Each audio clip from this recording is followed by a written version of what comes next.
Ils vivent dans une extrême précarité doublée d'une pauvreté sans limite. Les enfants autochtones subissent une marginalisation persistante en matière d'éducation, de travail et d'accès aux services de santé et ressources naturelles. En République du Congo, les autochtones disposent d'une protection des droits leur facilitant entre autres l'accès à l'éducation et à l'alphabétisation. Soucieux de leur dépendance vis-à-vis des Bantous, Espace Opoko, une ONG spécialisée dans l'autonomisation des familles autochtones, en vue de les aider à se prendre en charge, s'est assigné cette lourde mission depuis sa création en 2012. Ce samedi 27 août, il célèbre à Brazzaville ses 10 ans d'existence. Le but d'Espace Opoko est de donner les mêmes chances de réussite scolaire aux enfants autochtones,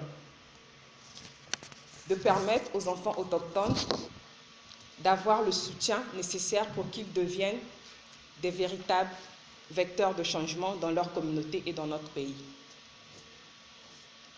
Il est difficile de voir dans notre pays une organisation de la société civile qui commence avec ses propres moyens, sans l'aide du gouvernement et des organismes internationaux, et qui résiste pendant 10 ans tout en obtenant des résultats incroyables, comme vous allez le voir lors de cette célébration. Cette abnégation, les membres d'Espace Opoko le tirent de la phrase du président John Kennedy qui disait, je cite, « Ne demandez pas ce que votre pays peut faire pour vous.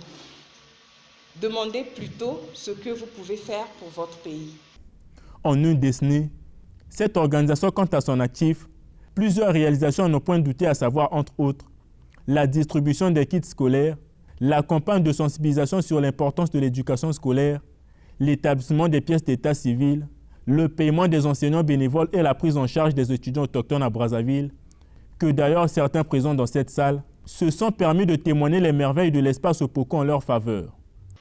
Pour moi, nous ne célébrons pas seulement les 10 ans d'Espace Opoko, mais nous célébrons mon bac. Parce que je suis le tout premier autochtone de l'histoire de Bambama à avoir le bac. Et Espace Opoko s'est occupé de moi jusqu'à maintenant.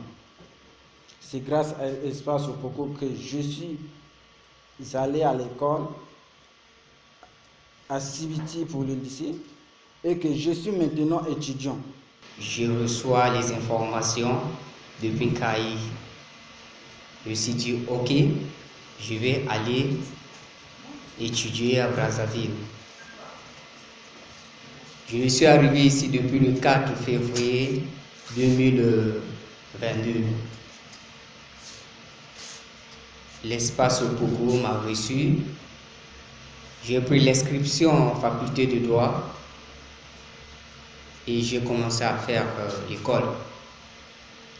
Au cours de cette célébration, la question de savoir pourquoi la majorité des enfants autochtones ne sont-ils pas scolarisés était invitée sur la table. Paul Makita, cet étudiant autochtone, résume sa réponse sur, entre autres, la discrimination, la famine et le manque de prise en charge. Le manque de financement de l'éducation des enfants autochtones. Nous avons ici, l'État dit que les enfants autochtones ne payent pas les frais scolaires.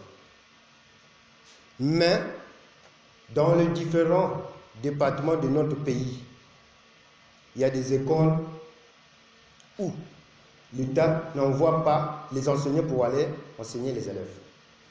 Du coup, il y a des bénévoles qui se trouvent là-bas pour enseigner ces enfants.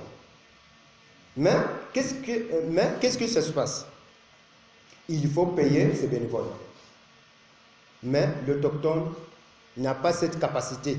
Le ministère de la Justice, des Droits humains et de la promotion des peuples autochtones, n'étant pas aux abonnés absents, sa voix a été portée par son directeur général de la promotion des peuples autochtones. Pour l'ambassadeur de la Belgique, cette initiative mérite bien l'apport de chacun pour le bonheur de cette communauté. J'étais fort intéressé par la problématique en premier lieu et j'étais en fait tout à fait convaincu, tout à fait séduit par leur présentation parce que je vois que ce qu'ils font est très concret, qu'ils aident de façon très concrète des étudiants, qu'ils peuvent aussi montrer des résultats, montrer qui ils ont aidé, quels étudiants ont pu avancé dans leurs études et comment ils ont été aidés. Et ça, c'est très gratifiant à entendre. Seul on va vite, ensemble on va plus loin. L'espace Opoko, l'ayant compris, a profité de nouer quelques partenariats avec d'autres organisations, Butterfly en l'occurrence. Espace Opoko dispose aussi des perspectives d'avenir, notamment dans l'agro-pastoral.